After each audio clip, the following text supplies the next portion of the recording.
Donnez-nous la parole, on a des choses à dire. Donnez-nous la parole, ça pourrait vous servir. Nous sommes les témoins des erreurs de l'histoire. Écoutez-moi au moins, avant qu'il soit trop tard.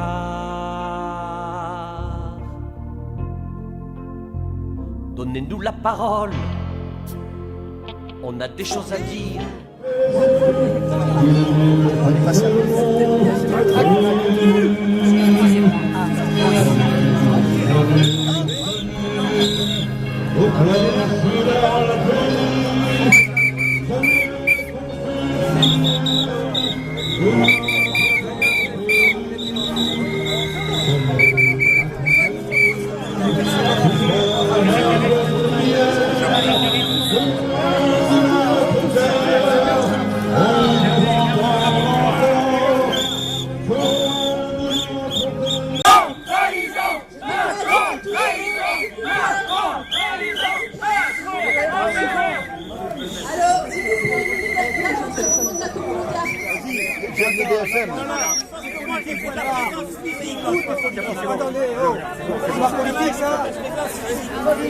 Et tous ensemble aujourd'hui, nous sommes unis et fédérés. Merci, merci à tous. Nous allons chanter les Africains. Allez, vous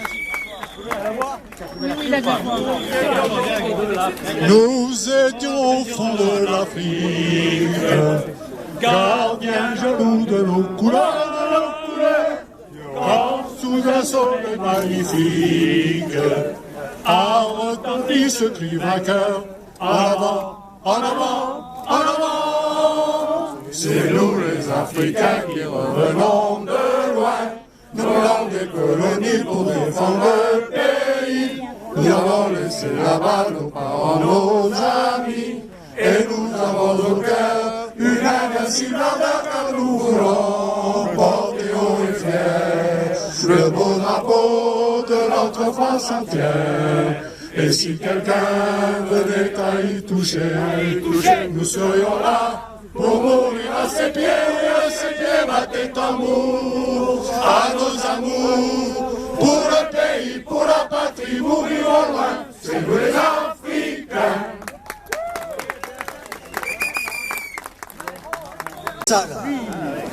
En un siècle, à force de bras, les colons d'un marécage infernal ont mitonné un paradis lumineux. Seul l'amour pouvait oser un tel défi. 40 ans après, est un temps honnête pour reconnaître que ces foutus colons ont plus aimé cette terre que nous sommes, nous qui sommes ses enfants. Boualem Sansal. Ouais. Où est le crime contre l'humanité? Le crime contre l'humanité, c'est... Nous avons accepté parmi vous, je suis un fils d'Arki de la deuxième génération. Vive les Harkis! Voilà.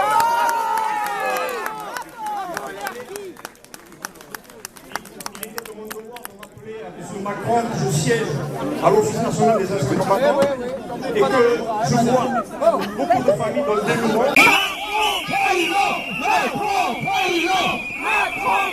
Ici, Christian Pigmel, le responsable du club des citoyens patriotes, et j'ai l'honneur de lui passer la parole. Merci, Général. Oh, je n'ai pas grand-chose à vous dire.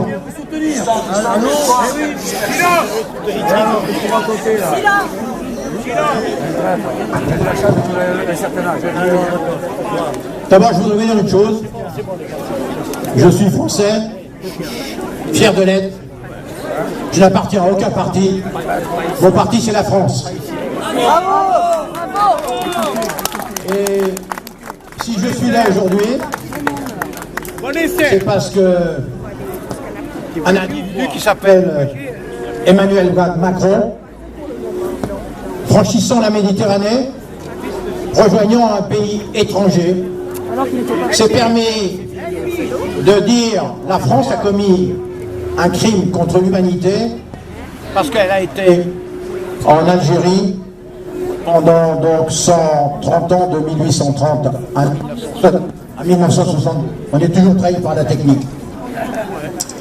Donc, j'estime qu'aujourd'hui, Emmanuel Macron n'est absolument pas crédible pour être un candidat à la magistrature suprême. C'est véritablement honteux avec les propos qu'il a tenus, qui sont un véritable génocide contre la France, qui ne peut aujourd'hui encore avoir l'ambition d'être un président de la République. Je pense qu'il s'est définitivement discrédité et que le peuple de France aujourd'hui doit le condamner pour crime de lèse-majesté envers la France.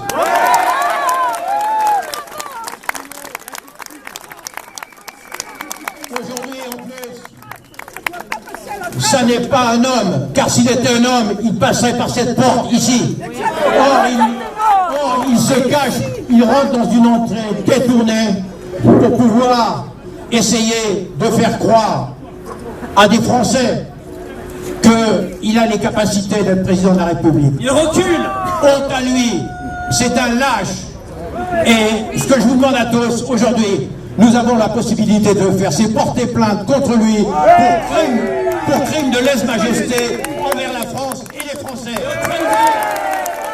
En plus, il a commis cette énorme erreur en allant à l'étranger. Comment un candidat à la République française peut être à l'étranger, dans une capitale qui n'est plus celle de la France, et prétendre être un candidat en condamnant son propre pays, qui a fait d'ailleurs beaucoup pour cette Algérie que beaucoup connaissent et qui a apporté énormément de richesse à cette Algérie. Alors condamner l'ensemble du peuple français comme il l'a fait là-bas, c'est proprement une ignominie, un scandale, et il mérite effectivement d'être traduit en justice pour crime de lèse-majesté.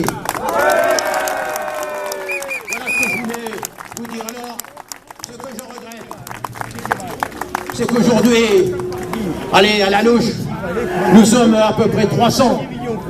De l'autre côté, ils sont 3000. Ce qui est grave, c'est que la France, elle est ici, pas de l'autre côté.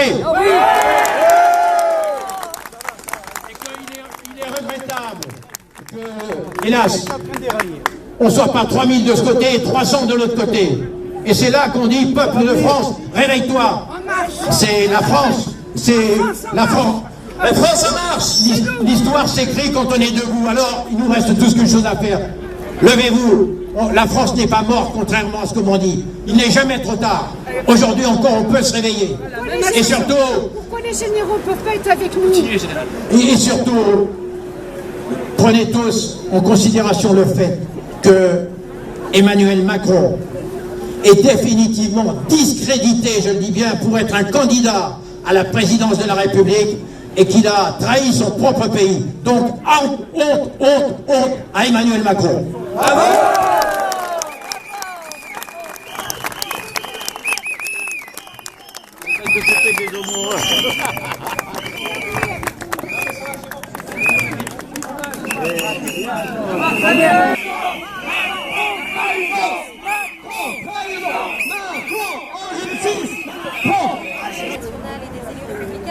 Rassemblés devant les grilles du Zénith. Ils ont tenté de... Tout à fait, hein, des sifflets, des banderoles, des pancartes, des drapeaux français avec des pieds noirs. Ils sont environ 150. Arki Pieds Noirs est venu des quatre coins du département. Ils ont tenté tout à l'heure de passer en force, mais ils ont été arrêtés par les forces de l'ordre devant les grilles du Zénith de Toulon, sous les huées, sous également les chants, l'hymne national français, mais également l'hymne des Africains. Je suis en compagnie d'Hervé Cuesta. Hervé, bonjour. Vous êtes le président du collectif Non au 19 mars 1962. Exactement. Beaucoup de manifestants ici nous se disent écœurés par les propos d'Emmanuel Macron. Oui. Pourquoi cette colère? Il y a de quoi, parce qu'il a agi vraiment, c'est une trahison de sa part.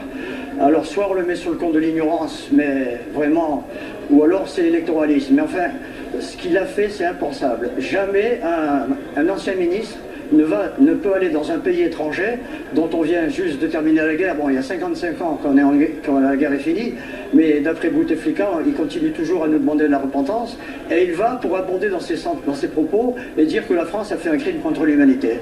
Qu'est-ce que vous attendez aujourd'hui du candidat? On attend des excuses et qu'il se retire de la compétition. Nous pensons qu'il n'est pas digne d'être un président de la République. Le porte-parole d'Emmanuel Macron dit que ces manifestations en Carpentras hier, à Toulon aujourd'hui, sont utilisées politiquement par le Front National. Qu'avez-vous à lui répondre? C'est totalement faux, c'est encore des mensonges de la gauche, cette fameuse gauche. Tout ce qui va à l'encontre du républicain, en fait, du politiquement correct, ça devient de l'extrême droite. Tout à l'heure, le général Piquemal a pris la parole, il a dit qu'il n'avait été d'aucun parti, son seul parti c'est la France. Nous ici, nous sommes que des Français, à plus des harkis et des pieds noirs, il y a beaucoup de métropolitains qui sont scandalisés de ces propos. C'est inconcevable. Écoutez bien ces paroles, la France aurait commis des crimes contre l'humanité en Algérie, mais c'est de la démence, c'est inqualifiable. Même des journalistes de gauche le disent qu'il a fait une énorme gourde. Alors qu'il arrête de s'enfoncer en disant qu'il ne reviendra pas sur ses paroles, nous disons qu'il va sa cote de popularité va baisser à la vitesse grand V. La preuve, c'est qu'il devait y avoir beaucoup plus de spectateurs dans sa réunion, mais il a dû choquer bon nombre de pieds noirs de Toulon ou des Toulonnais qui ont été choqués par ses propos. Aujourd'hui, vous voulez interdire les meetings d'Emmanuel Macron? Ah non, pas du tout. C'est lui qui ne veut pas qu'on parle. Nous, on a demandé aux forces de police de nous laisser rentrer, ou alors de demander un rendez-vous et de parler face à face avec Macron. Et on a reçu pas des grenades lacrymogènes, mais on a reçu des gaz lacrymogènes. Ils ont bousculé des anciens combattants, ils ont refoulé le drapeau français, et on nous a traités de fachos. C'est toujours pareil. Dès qu'on n'a pas des idées politiquement correctes, nous sommes des fachos.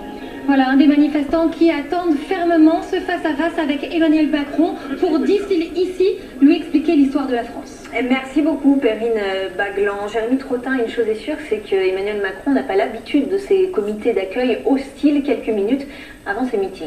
En effet, on a plutôt l'habitude de voir des meetings d'Emmanuel Macron avec une énorme foule à l'extérieur, des sympathisants qui viennent, qui sont là, une certaine ferveur. Et aujourd'hui, patatras, quoi, après la semaine noire du candidat Adam Marche, la première semaine noire, finalement la première semaine extrêmement difficile pour Emmanuel Macron, on se rend compte qu'une ambiance peut aussi très rapidement changer. C'est vrai qu'il est allé sur des thèmes qui sont particulièrement sensibles, celui de la guerre d'Algérie. Il était en début de semaine à Alger. C'est finalement qu'à son retour, au moment où cette émission est diffusée sur la chaîne privée algérienne, qu'on se rend compte des propos qu'il a utilisés, en utilisant donc cette expression crime contre l'humanité extrêmement sensible. Peut-être que c'est la preuve aussi qu'il manque encore un peu d'expérience. Il n'a pas eu d'autres campagnes au préalable, pas d'autres campagnes présidentielles, alors que tous les candidats savent que ce sujet précis est extrêmement finalement difficile à manier pour un candidat présidentiel. Maurice Safran, c'est une faute politique, Emmanuel Macron, ce terme, cette expression de crime contre l'humanité pour parler de la colonisation française en Algérie? Oui, c'est une faute politique et historique sans aucun doute. C'est assez curieux d'ailleurs parce que l'ensemble... Et oui, il faut leur dire. Donnez-nous la parole. On a des choses à dire. Donnez-nous la parole. Ça pourrait vous servir. Nous sommes les témoins des erreurs de l'histoire. Écoutez-moi au moins avant qu'il soit trop tard. Donnez-nous la parole. On a des choses à dire. Donnez-nous la parole. Ça pourrait vous servir. Voyez-vous l'injustice fleurir au coin des rues et ces gloires factices dont on fait des statues.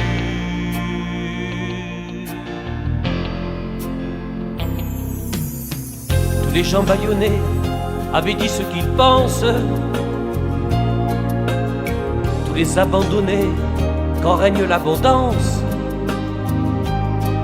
Tout ce que l'on néglige, privé de l'espérance. Ce que le sort afflige, c'est à vous que je pense. Au banquet de la vie, faut-il encore qu'il reste tant d'innocents bannis qui jamais ne protestent? À l'enfant qu'on maltraite, à l'homme qu'on offense, au peuple qu'on rejette, c'est à vous que je pense. Donnez-nous la parole, on a des choses à dire. Donnez-nous la parole, ça pourrait vous servir. Nous sommes les témoins des erreurs de l'histoire. Écoutez-moi au moins avant qu'il soit trop tard. Donnez-nous la parole, on a des choses à dire. Donnez-nous la parole, ça pourrait vous servir. Voyez-vous l'injustice fleurir au coin des rues et ces gloires factices dont on fait des statues.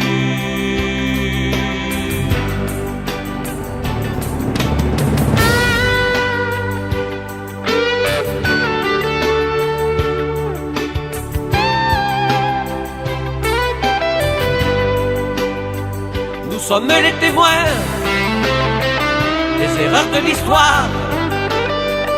Écoutez-moi au moins avant qu'il soit trop tard.